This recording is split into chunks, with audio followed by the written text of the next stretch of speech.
Almusal time, bigay ng Panginoon Diyos.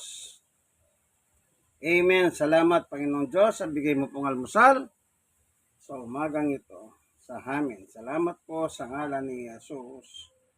Amen and amen.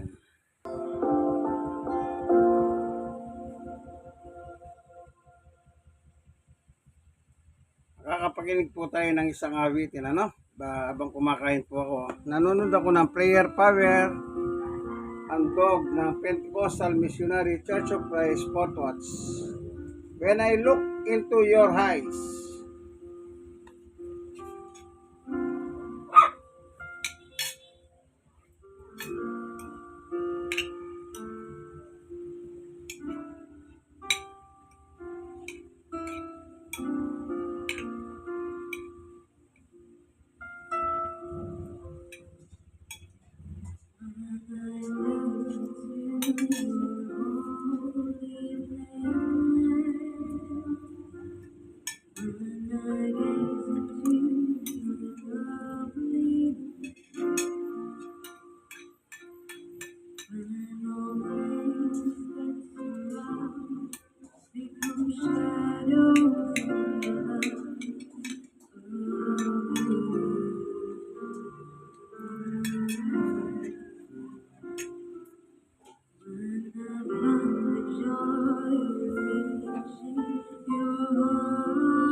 become shadows in the light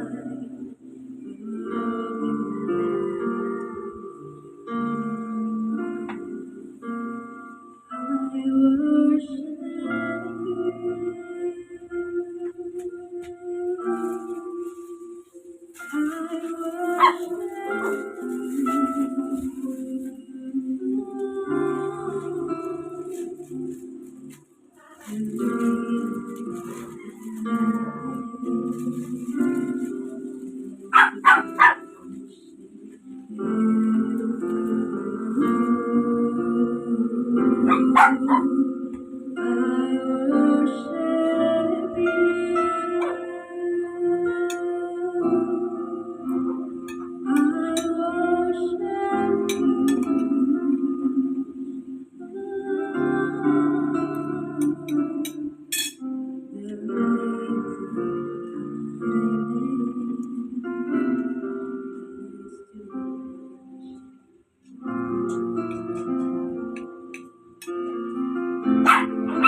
Ikaw nga, Mira. Ka pa, ha?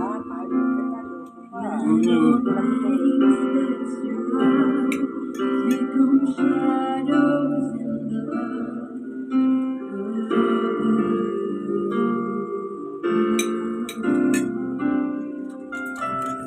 and I found the joy of reaching your heart.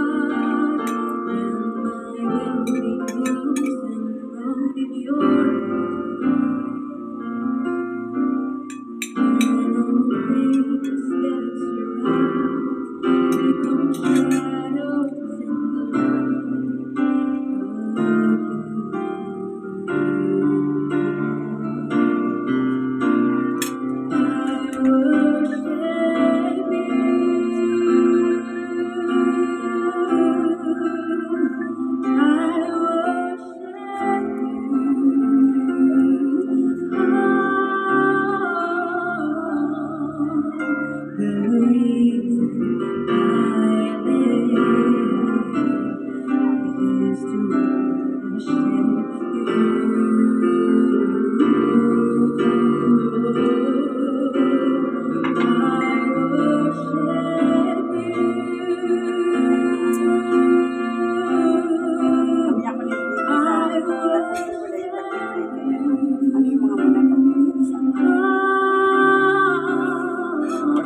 kantang ito.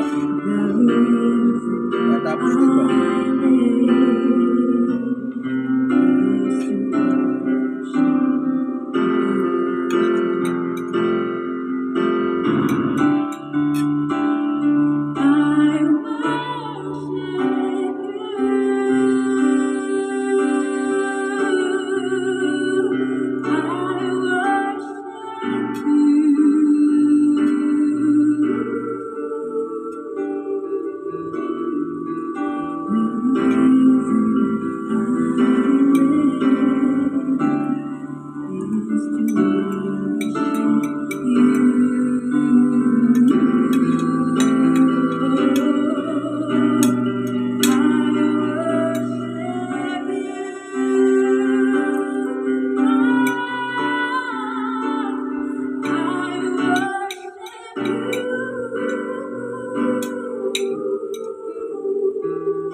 Andiyan ba yung drama? Ayun, nakapakinig po tayo ng magandang awitin, ha? Susunod, makakapakinig man tayo ng mensahe ng salita ng Diyos. Ano po? Maganda yun. Hindi lang kanta, awitin, kundi, tawag dito, mensahe, salita ng Diyos. Ayan, no? Makakapakinig tayo, no?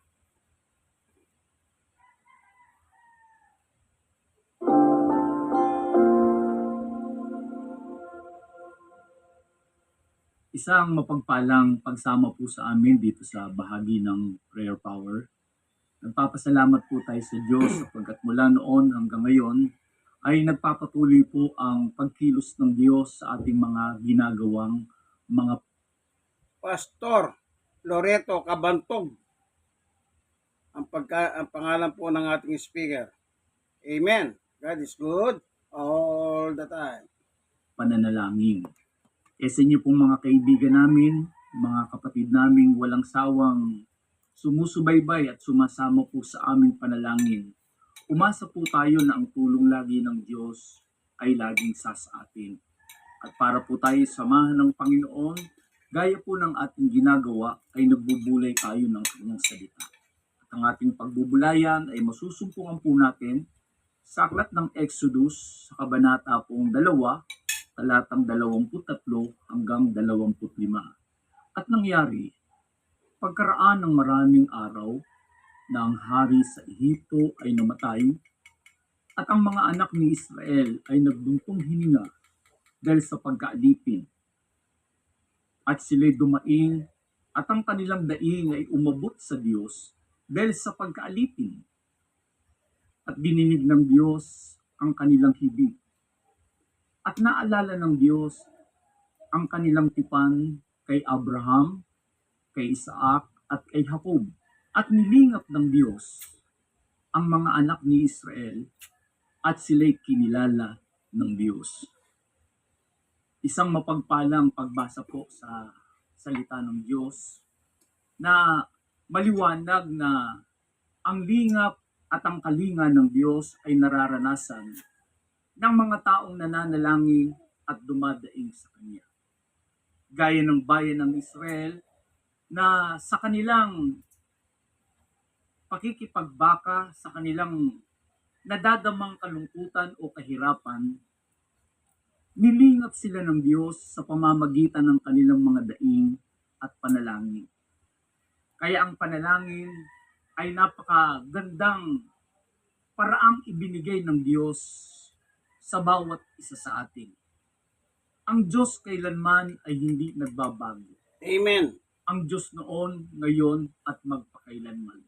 Amen. Kung papaanong naranasan ng bayan ng Diyos sa lumang tipan, ang lingap at ang kalinga ng Diyos para sa kanila, ay mararanasan din po natin sapagkat tayo ay namamagitan, dumadaing at nananalangin sa Kanya. Ngayon, ano ang ating dapat ipanalangin sa Panginoon? Ang ating dapat ipanalangin ay yung nararanasan nating iba't ibang mga pagsubok, iba't ibang kahapisan, iba't ibang kahirapan, at iba't ibang pakikipagbaka sa buhay na ito.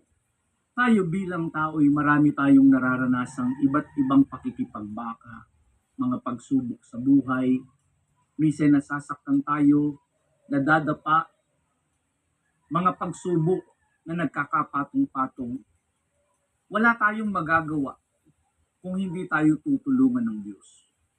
At gaya ng binasa natin, yan palang lingap at kalinga ng Diyos ay nararanasan ng mga taong dumadalangin at dumadaing sa Kanya.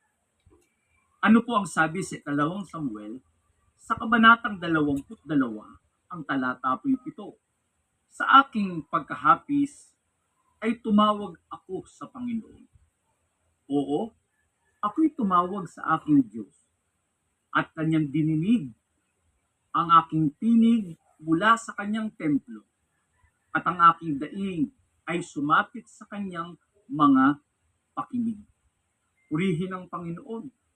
Kaya sa panahon pala ng kahapisan, sa panahon ng kalungkutan, dahil iba't iba ang ating mga nararanasan ng mga sakit, karamdaman, pagsubok sa buhay. Nalulungkot ang ating mga kalagayan. Pero ang paraan palang ibinigay ng Panginoon, gaya ng ating binasa, pag tayo pala tatawag sa Diyos sa panahon ng kahapisan, yung lingap at ang kalinga ng Diyos ay ating pong mararanasan. Sapagkat ang ating dalangin ay umaabot sa Kanyang templo. Pinakikinggan tayo ng Diyos. Alam ng Diyos anuman ang ating mga kalagayan. Balikan natin ang sabi dito sa Exodus, at nilingap ng Diyos ang mga anak ni Israel at sila'y kinilala ng Diyos. Kaya yung palang mga pamamagitan po natin, mga panalangin ginagawa po natin, kinikilala tayo ng Diyos. Salamat sa Diyos, sapagkat may Diyos na nakakaalam kung ano po ang ating mga kalagayan. Merong bang halimbawa sa kasulatan? Nang sila'y manalangin, ang Diyos ay bumong makapangyarihan. Amen. Gaya po ni Elias, tinan po natin sa aklat ng unang hari, sa kabanatang 17, ang talatay 20 hanggang 24. At siya'y dumaing sa Panginoon at nagsabi, O Panginoon kong Diyos, dinalhan mo ba rin ba ng kasamaan ang bao na aking kinatutuluyan sa pagpatay sa kanyang anak? At siya'y umunat sa bata ng makaitlog at dumaing sa Panginoon at nagsabi, O Panginoon kong Diyos, idinadalangin ko sa iyo na iyong pabalikin sa kanya ang kaluluwa ng batang ito. At dininig ng Panginoon ang tinig ni Elias. At ang kaluluwa ng bata ay bumalik sa kanya at siya'y muling nabuhay. At kinuha ni Elias ang bata at ibinaba sa loob ng bahay na mula sa silid. At ibinigay siya sa kanyang ina. At sinabi ni Elias, tingnan mo, ang iyong anak ay buhay. At sinabi ng babae kay Elias, ngayon, talastas ko na ikaw ay lalaki ng Diyos at ang salita ng Panginoon sa iyong bibig ay katotohanan. Amen. Purihin ang pangalan ng Praise Panginoon. God. God is good. Napakaganda All ang the mga time. karanasan ng mga taong may lubos na pagtitiwala sa Diyos. Na sa pamamagitan ng biyaya at kapangyarihan ng Diyos ay nahahayag ang kanyang mga ginagawa sa mga taong humihiling, nananalangin, namamagitan, at ang Diyos ay gumagawang makapangyarihan. Sipin po natin yung batang patay na nang manalangin si Elias sa Panginoon. Ang bata ay muling nabuhay. Amen. ang sabi ng babae, ikaw nga ang lalaki ng Diyos. At ang salita ng Diyos ay nasa iyong bibig. Amen. Maraming karanasan sa panalangin si Propeta Elias. Marami siyang naranasang mga makapangyarihang gawa ng Diyos sa kanyang mga pananalangin. At isa na dito, yung batang patay, pinabalik ni Elias ang kaluluwa ng bata at ito'y muling nabuhay. Ganyan kaganda, ganyan makapangyarihan ang panalangin ng isang taong tumitiwala sa Diyos. Purihin ang Panginoon. Ngayon, maging sa bagong tipan, si Apostle Paul ay patuloy ring nakaranas ng mga mabibisang panalangin na ang Diyos ay gumagawa.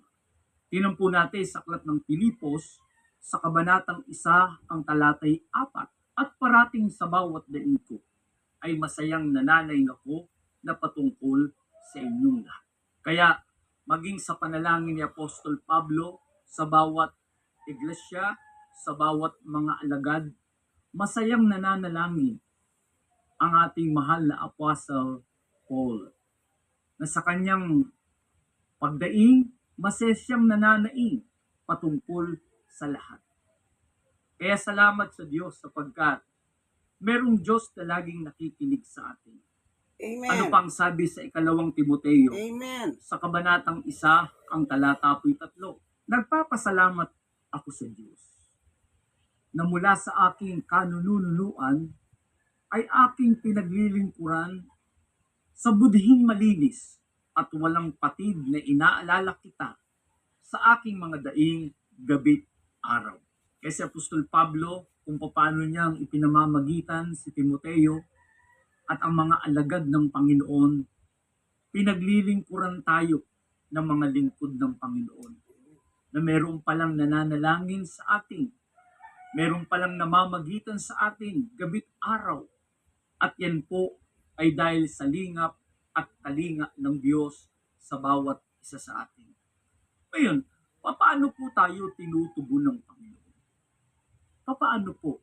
Ang sabi po sa aklat ng mga awit, sa kabanatang 102, ang talatay 2, huwag mong ikubli ang mukha mo sa akin sa kaarawan ng aking kahirapan.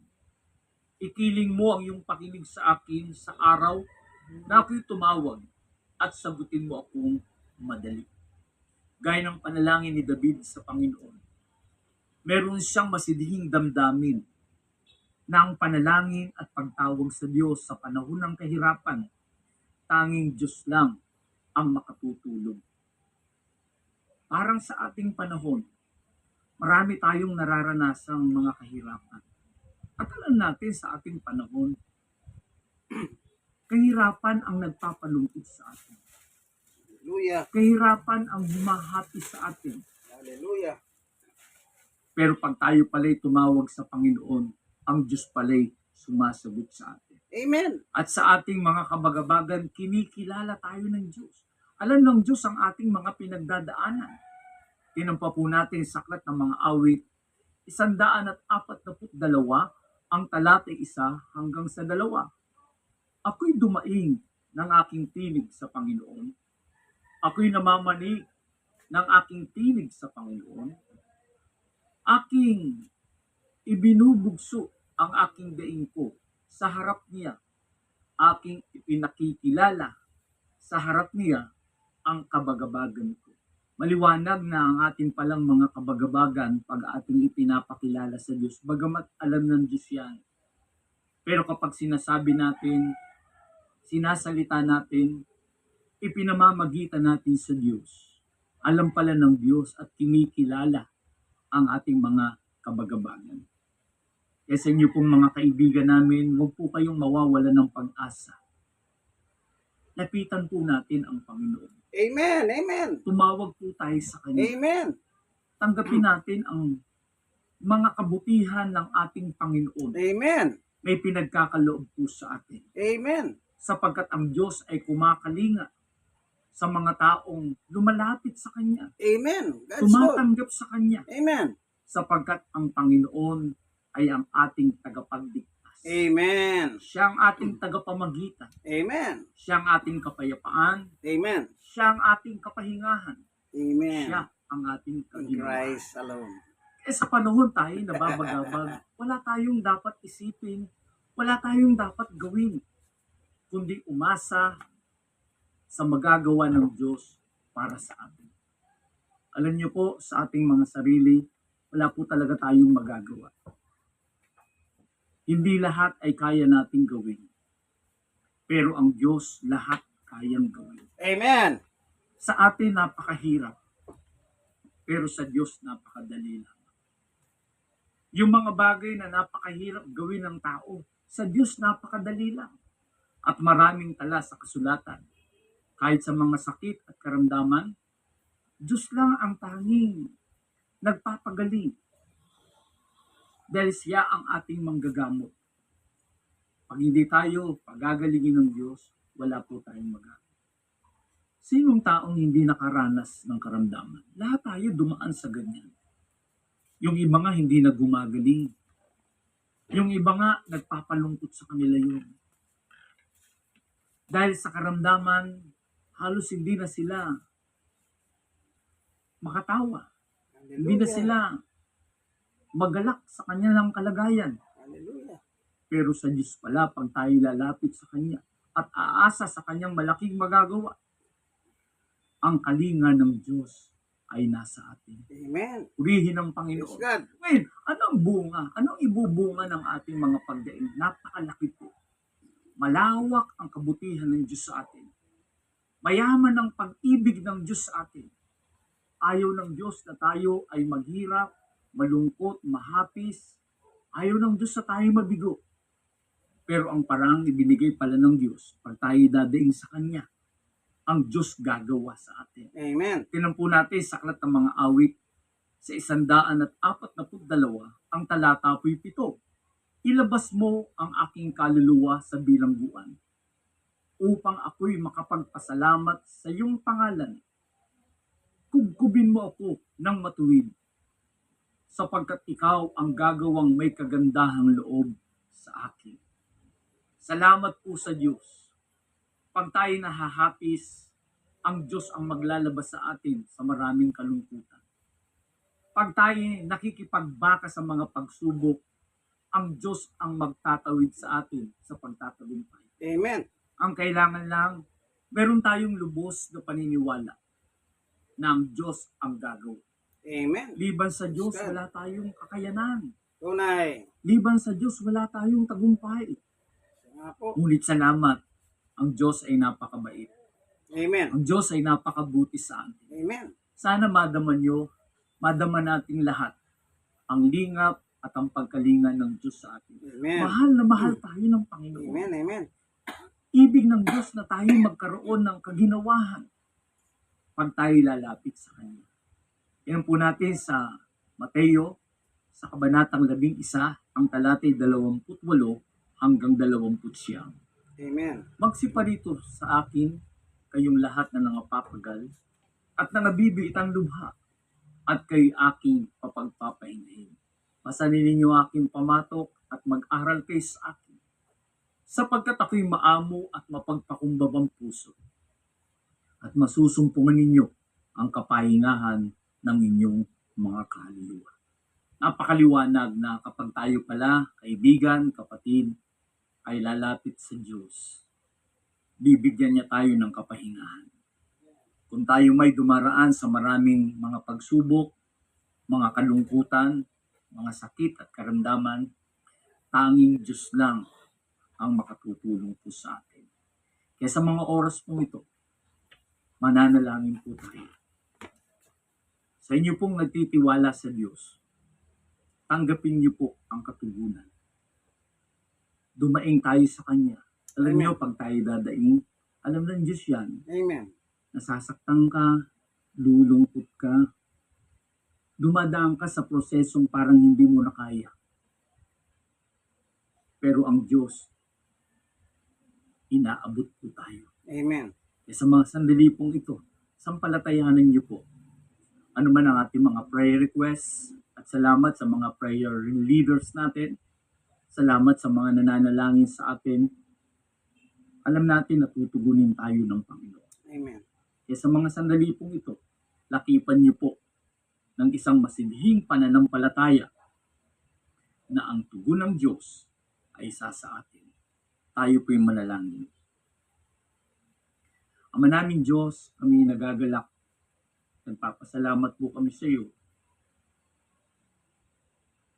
Dahil kailanman hindi mo kami pinababayaan. Amen.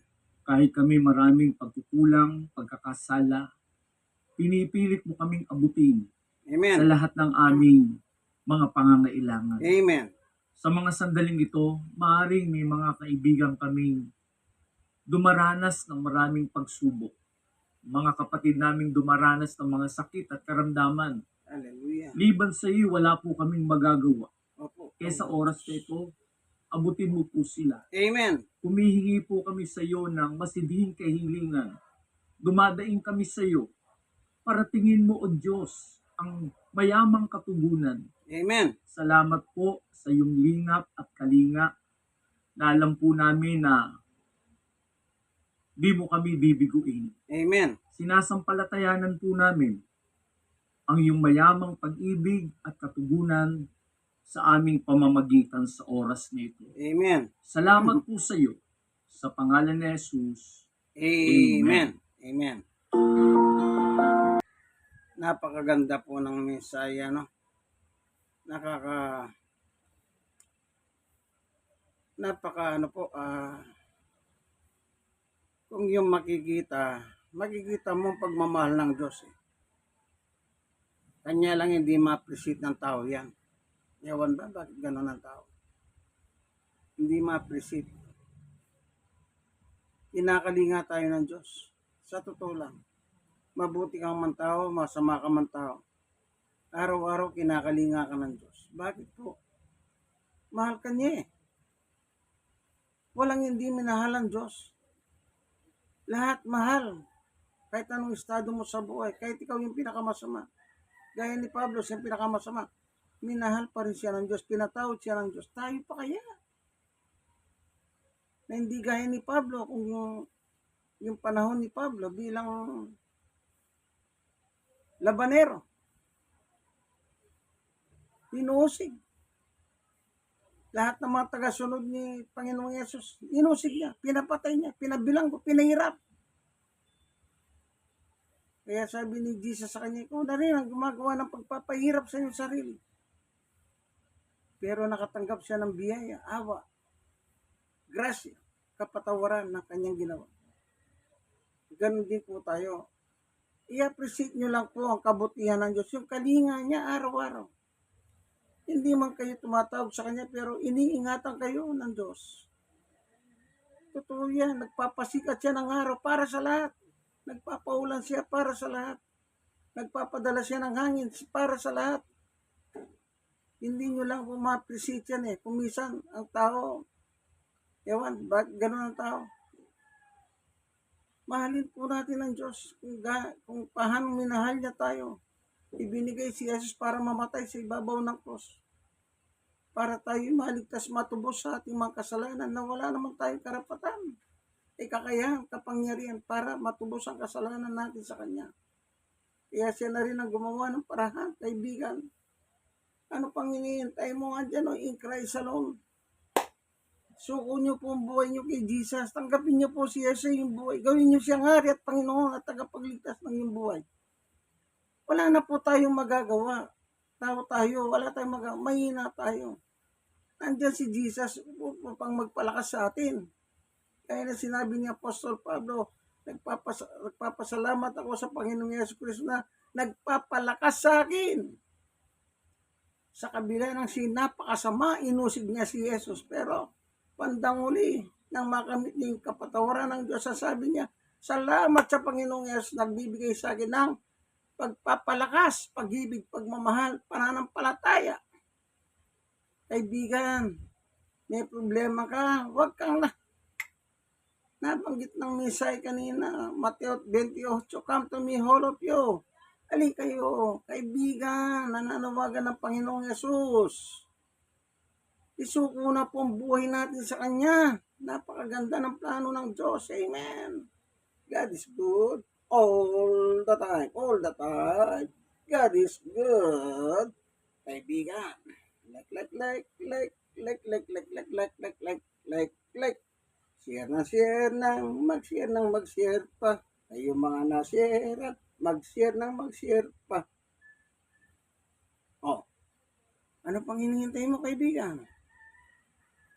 Pwede po kayo. Talaga. Huwag niyong kalimutan, ha? Mag-subscribe kayo. Ito ang inyong kaibigan, Jesus, brother Manny Bautista. God bless all. Bye-bye. God is good all the time.